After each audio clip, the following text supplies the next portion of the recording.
Olá, meus queridos, sejam bem-vindos diretamente de Dois Córregos, interior de São Paulo. Eu, André Massolini, peço licença para falar com você.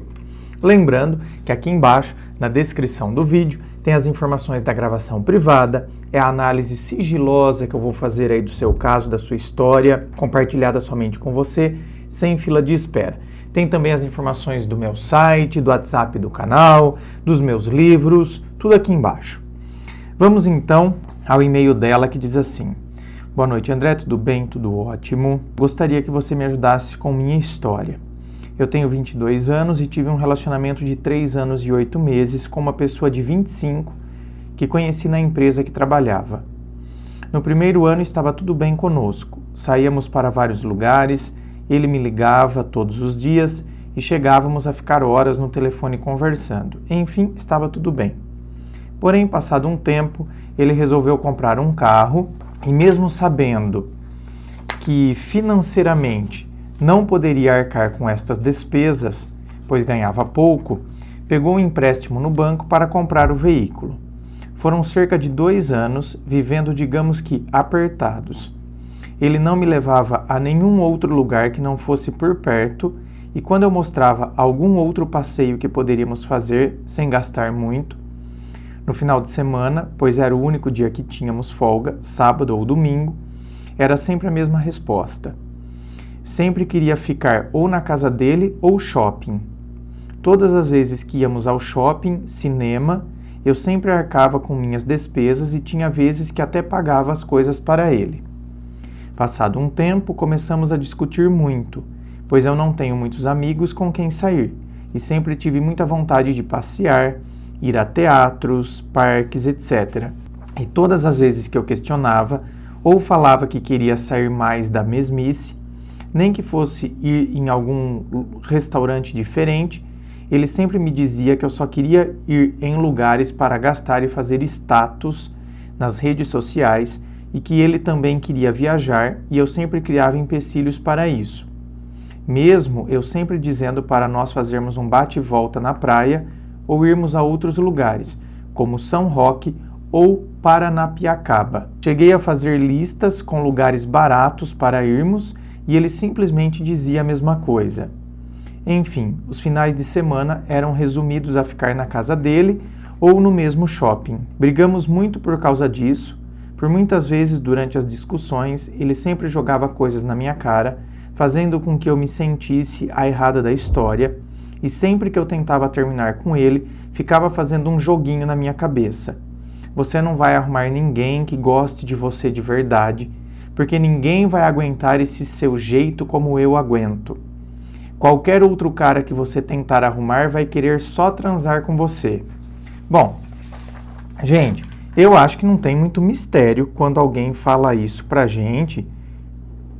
Não tem muito mistério de você identificar que o que a pessoa está fazendo é um jogo psicológico para fazer com que você vá sentindo que se você não ficar com ele, nenhum outro vai querer você. Então, pelo amor de Deus, eu acho que por mais fragilizada que uma pessoa esteja, não é difícil de entender isso. Então, quando alguém virar para você e começar com um discurso que ninguém vai querer você do jeito que assim, ninguém vai aguentar, porque os outros só vão querer te levar para a cama, só vão querer... Gente, não é difícil a gente chegar a esta conclusão, tá? De que a pessoa está fazendo uma manipulação psicológica conosco. Eu sei que para quem está de fora é fácil de perceber, mas é como se eu não conseguisse pôr um ponto final nisso. Antes disso, ele havia parado de me ligar e quando eu ligava, sempre caía na caixa e ele não retornava as ligações, sempre me respondendo por WhatsApp, perguntando por que eu havia ligado para ele. Um dia questionei por que ele não me ligava mais, e ele me disse que era porque eu não estava merecendo que ele me ligasse, o que me deixou muito triste com ele. Você não está merecendo que eu ligue para você. Daqui a pouco tem que colocar o que? Igual o McDonald's, o funcionário do mês. O que você tem feito para merecer que eu ligue para você? Tem atingido as metas? Durante a semana, ele falava comigo normalmente, mandava mensagens, era carinhoso. Porém, chegava perto do final de semana, começava a me dizer como estava endividado com o carro. Vai chegando o final de semana, o cara já vai falando da dívida para que você não fale de lugar para sair, pois tinha que trocar alguma peça no mesmo, reclamava da família dele que só gastava o dinheiro dele. Todas as sextas-feiras, ele sempre arrumava uma forma de discutir comigo, dizendo que se não saíamos a culpa era minha e que eu sufocava ele. Porque ele queria ir para jogos de futebol com os amigos e que eu sempre reclamava dele não estar indo me levar para passear, fazendo com que nós brigássemos e às vezes nem nos víssemos no final de semana. Enfim, foram meses dessa forma, até que um dia me vi esgotada mentalmente e fisicamente. Não suportava mais aquela situação. Até que certo dia havia combinado de ir ao cinema com uns primos e resolvi convidá-lo. Liguei, mandei mensagem e nada dele me atender. Como íamos comprar os ingressos pela internet, precisava que ele me dissesse antes se queria ir ou não ao cinema, então mandei a mensagem. Vamos comprar os ingressos pelo site e se você quiser, compra lá na hora que te esperamos. Pronto, foi o suficiente para ele me mandar mensagens horríveis, dizendo que eu não o convidei direito, que se eu quisesse que ele fosse, teria comprado para ele pelo site e outras coisas horríveis. Aí foi a gota d'água para mim e coloquei um basta nisso por mensagem mesmo. Minha querida, olha, aqui eu entendo que ele buscava motivos para brigar. Ok, entendo, e realmente ele, a partir do seu relato, ele buscava esses motivos mesmo. Porém, o lance do site, eu concordo com ele. O lance do site, olha, para e pensa. Você entra no site, compra, todo mundo compra os ingressos ali pelo site. Primeiro, que quando a gente compra o ingresso pelo site, a gente já escolhe os lugares. Então, o cara vai chegar lá para comprar na hora, ele vai ter que comprar um lugar longe de todos vocês. Então já fica meio ruim por conta disso. E assim, não custava nada você então ter mandado mensagem perguntando, olha, nós vamos tal, você vai? Porque eu vou comprar, então eu já compro o seu.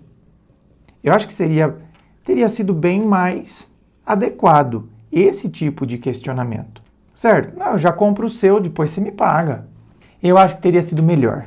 Então, realmente, essa sua ação deu a entender, abre margem para essa interpretação mesmo. No fundo você não estava querendo que eu fosse, então já comprou todo mundo, porque se você quisesse que eu fosse, teria comprado para mim. Abre margem realmente para essa interpretação. Sei que foi errado terminar desta forma. Me arrependo disso, mas me senti muito liberta após o término, como se houvesse tirado um peso das minhas costas. Nos dias seguintes, ele começou a me procurar, dizendo que me amava e queria voltar. Porém, eu sempre dizia que não queria mais e que estava decidida.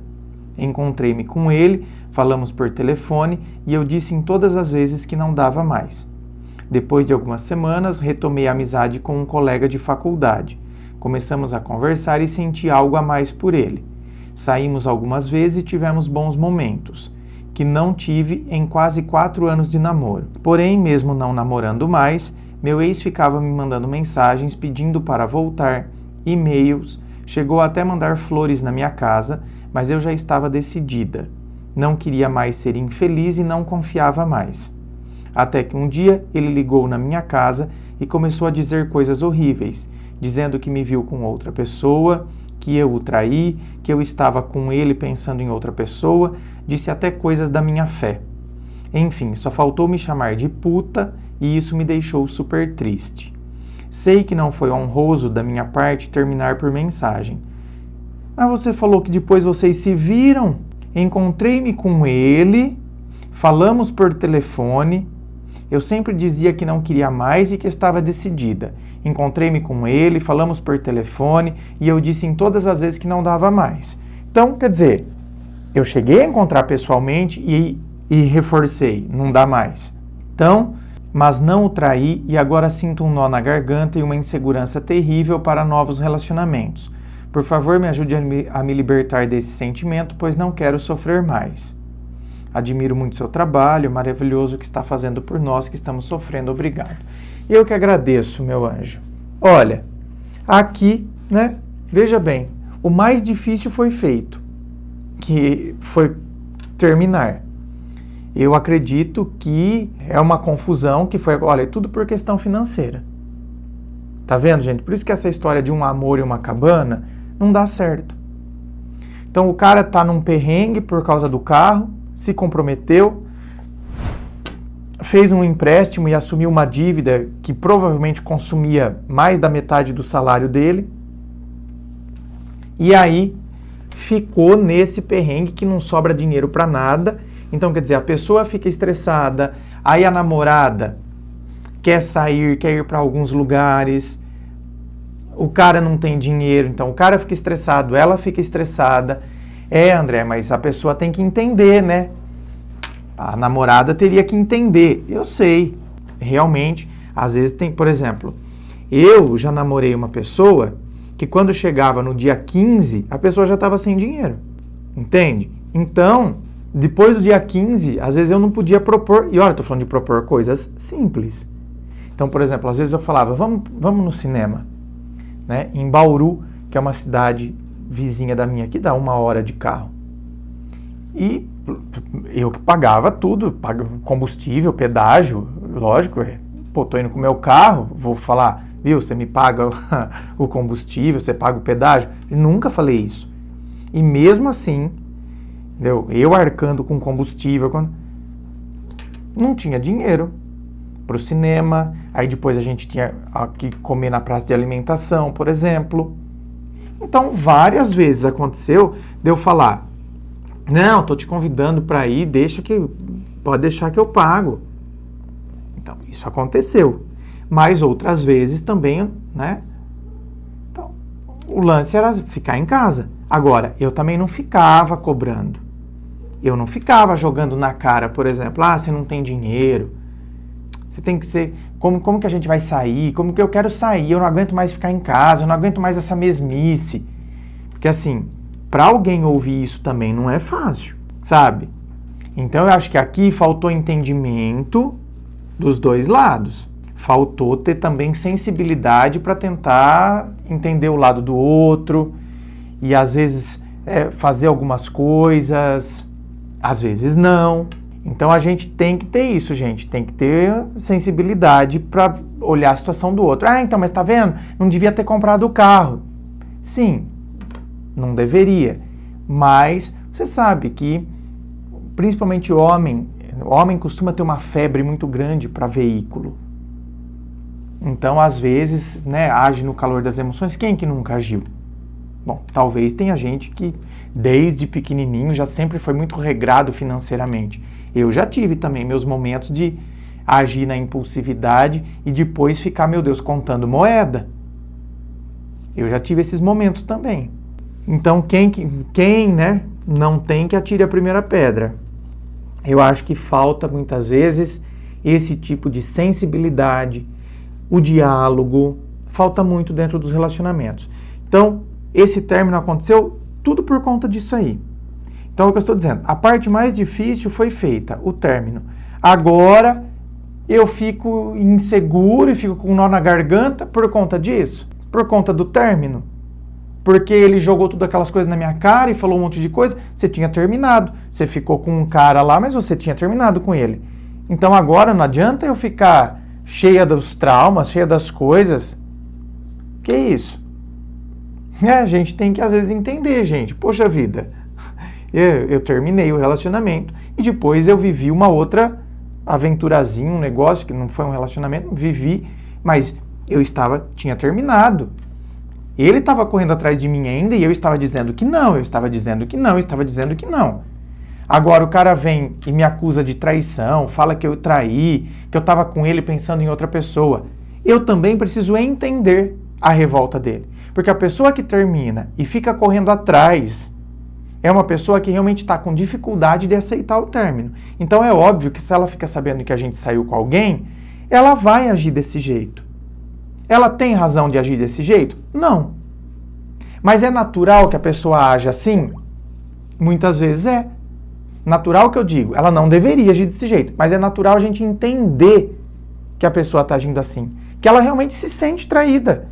Não é para se sentir, mas se sente. Então vem e vomita essas coisas em nós. Só que aí que tá. Quando a gente tem essa sensibilidade de entender, não, eu entendo por que ele agiu desse jeito. Eu não pego isso para mim.